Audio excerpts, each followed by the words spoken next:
North Carolina could definitely have a hidden gem on their hands. Hello everyone, my name is Nathan. I am one half of your Heel Brothers, and today we are finally going to break down Mr. Cade Tyson, the newest transfer to the North Carolina Tar Heels for this upcoming basketball season. Not gonna lie, I've been looking forward to breaking this guy down. I've been watching some film on him and studying up on him, and I'm not gonna lie, I think we're gonna have ourselves a good time talking in this video. But first, before we get into all that, if you're new to the channel and you like what you're seeing, be sure to hit that like button and also hit the subscribe button to never miss another video from the Heel Brothers, and join our community of Tar Heel fans just like us, having a good time talking about the Tar Heels and everything that pops up. So be sure to hit that subscribe button and we'd love to have you. Cade Tyson, the 6'7" small forward out of Carmel Christian High School in Matthews, North Carolina. In the year 2021, he decided to sign a letter of intent to the University of Belmont, where he spent 2 seasons playing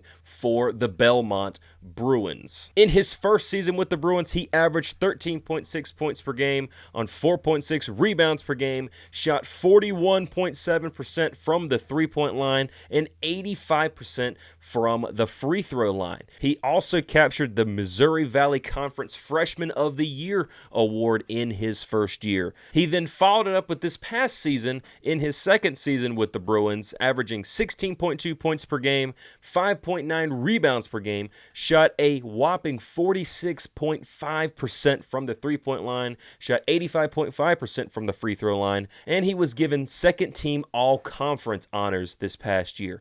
In both seasons, he shot 49% from the field total, which I think is absolutely amazing. You're shooting generally 50% from the field. You're pretty daggum good with shooting the basketball and scoring the ball, which bodes well for North Carolina coming up in this upcoming season. But after his 2 years, he has decided to transfer, and he has decided to come home to the North Carolina Tar Heels, where he will suit up for the Heels and Hubert Davis in just a few months in what is sure to be a very interesting season for the Tar Heels. So who is Cade Tyson? What can we expect from this player coming into Carolina? Who is he maybe comparable to, which I'm going to get to in just a minute, which I think you guys are really going to like my comparison here. I know it's kind of high, but I'm looking forward to telling you guys about it. But I've taken some time here, and I've broke down a lot of his film for Belmont. I've watched his game. When he first committed, I didn't really know too much about him, but I really wanted to see who this guy was and what maybe Hubert Davis saw in him. And I'm not gonna lie, Cade Tyson is a very intriguing player to watch. And I think it's going to be a player that North Carolina fans such as myself are going to enjoy watching next season. But if you go back here to the numbers, 49% from the field, over 40% from the three-point line in both years, his true freshman and his true sophomore year. Now, this guy has 2 years of eligibility left, and quite frankly, I think he could, play both of those years out for the Tar Heels, which I think would be best case scenario. But backing up his numbers, not only is he an efficient scorer, but watching his film, this guy can score from anywhere. Now, he is generally a catch-and-shoot three-point guy. He absolutely loves catching the ball on the three-point line and firing up and knocking down some deep threes. This guy's hit some deep threes in his time. He's very consistent from the wing and also the corners as well. So he's going to be able to be a guy on offense that's going to be able to stretch the floor. I think he's going to be a 4, in my opinion, at North Carolina. He could play some 3 as well, maybe even in a small ball lineup, move down to the 5. We'll see how Hubert Davis likes to run that this year, especially considering the backcourt they got back there and it being as elite as it is and the talent that's there. So you could definitely see a few times with a small ball lineup where he gets pushed down to the 5, or I think he'll generally be playing in the 4 position myself as a power forward, considering I think you want to put him and Drake Powell on the court together, because I think that could be a really good duo right there at the forward spot, and also pretty lethal defensively as well, and we'll kind of get into that a little bit later on as well. But he's shown that he can score in all 3 phases of the court, whether it be down there in the post, in the mid-range, and also especially out there on the three-point line. If you're shooting 49% from the field in both seasons and consistently over 40% from the three-point line, knocking down at least 85% of your free throws, This guy can score the basketball, and I think that is something that people need to understand about him coming in. I understand he's not some big-time player that's been this big-time college, as Power 5 or Power 4, I guess you could say now, college. He's coming in from a lower-tiered school in Belmont. The competition isn't as fierce down there as it will be in the Power 5, but I think he's a guy that you should definitely watch for, because in this era of transfer portal and NIL money, you're starting to see that ballers are everywhere. We're not but, a year or so removed from teams like FAU and San Diego State being in the Final Four. So keep that in mind when you're hearing some of these players that are coming from different colleges, maybe lower level schools. We're even seeing it in football now. North Carolina, as a matter of fact, had an offensive lineman that got transferred in from the D3 level, and they're looking pretty excited for that guy as well. So just because he's coming from Belmont doesn't mean this guy can't play in the Power 4. I think he's going to have a good time here, and those offensive numbers, if you can ball, then you can ball, and you've got skills. And I think this guy's got scoring ability, and I'm so excited to see how Hubert Davis is able to maximize his ability, especially offensively, and how this offense is really going to run with a guy like that being able to run around. And, we've kind of saw this pretty recently, as a matter of fact, and like I said, we're getting there. I promise. That comparison's coming, guys. I promise. But I want to talk about Cade just a little bit more first, as he is an outstanding catch and shoot scorer, and it's one thing that Carolina definitely needed this past season that I felt that we lacked, and I felt like Cormac Ryan was supposed to be. Just some games it happened, some games it didn't for him, but that catch and shoot ability that Hubert Davis loves to have on his teams. He likes to play, if he possibly can. He wants to play 5 out, in my opinion. I think that's just the system that he's going for, and nothing wrong with that at all, especially considering today's climate in basketball, especially see it in the NBA a whole bunch. It's getting to a point where we're getting to positionless basketball, and we're pretty much there at this point in time. So I think with this guy coming in, with Cade coming in, I do believe that he fits that system that Hubert Davis is trying to run a whole lot better than maybe some guys in the past have, aka a Pete Nance. But really excited to see how he's going to be used in packages to get him wide open. I can already imagine now him being the first option to go to, maybe in a buzzer beater situation, considering how well that he can shoot from the 3 and how well he does catch and shoot as well. But one thing I have saw in his film that I believe has been an underrated feature about him is actually his passing ability. Now, you look at his assist numbers throughout his first 2 seasons. They weren't great. He was averaging 1 to 2 assists per game, which, it's not amazing or anything of that nature. But watching him, this guy can see the floor pretty well. I think he does a great job of that. Now, he's not generally a ball handler per se. He doesn't handle the ball very much unless he's down in the post, maybe a little bit in the mid-range.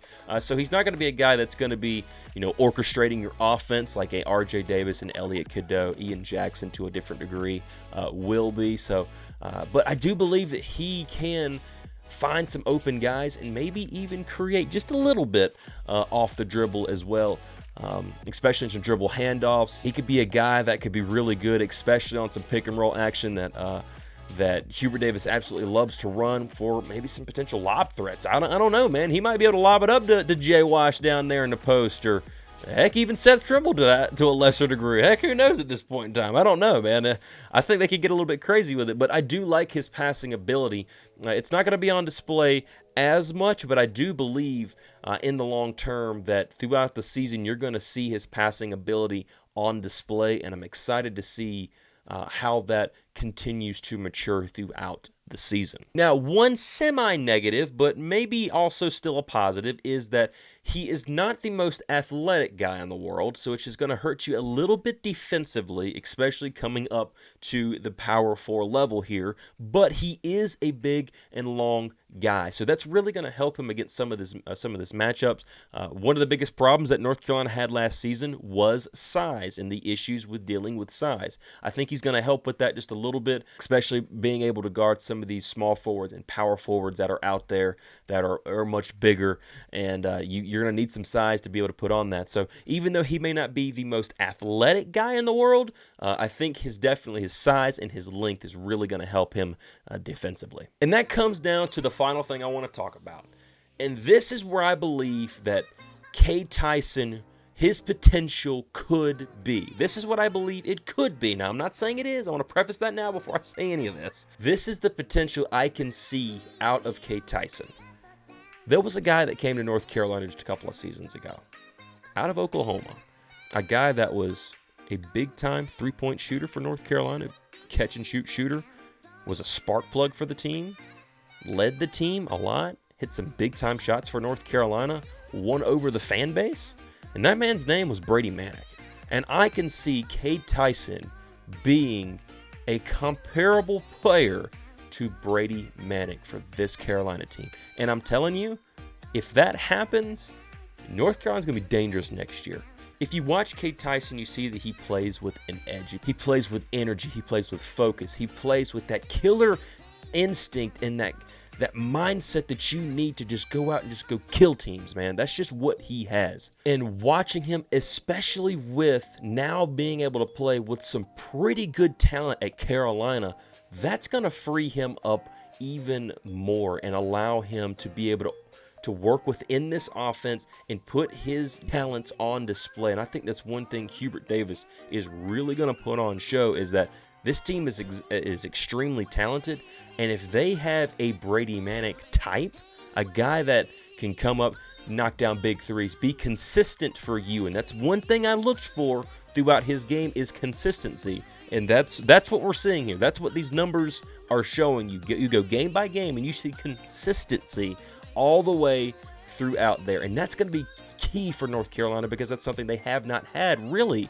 since Brady Manick was here just a couple of seasons ago.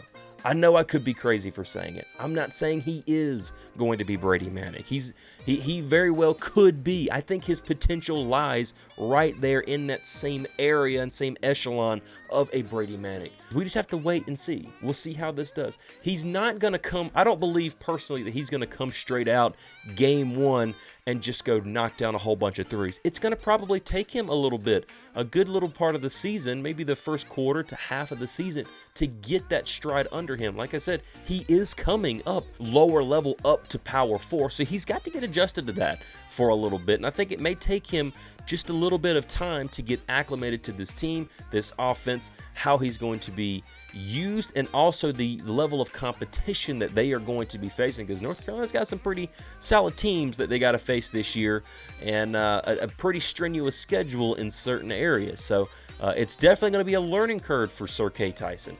But I do believe, given time, especially when we're starting to get to the back half of the season, same way with Brady Manick, he's going to start to play amazing, and it's going to pop for him. I got a feeling it's going to pop for the guy. I could be wrong. I'll die on that hill. I will. But I have a feeling that this kid could be really good for Carolina, and he's definitely a sleeper guy to watch for. So tell me what you guys think down in the comments box. If you've looked at him, if you haven't watched any of his film, I would definitely say go watch it. Go look at his statistics. Go watch his film tape. Watch how the guy plays. You can go on YouTube and you can look up Cade Tyson transfer, and there's a transfer video package there you guys can go watch. I watched it myself along with a few other things, and I really liked what I saw to Cade. So tell me what you guys think about Cade Tyson down in the comments. Are you excited for you? Are you not as high on him as I am? Do you differ a little bit in that? Tell me about that down in the comments. I want to hear from you guys, and let's have a conversation down there in the comments. So anyway, thank you all for watching. Thank you all for being here, and as always, go Heels. You don't want none. I'm good all the time.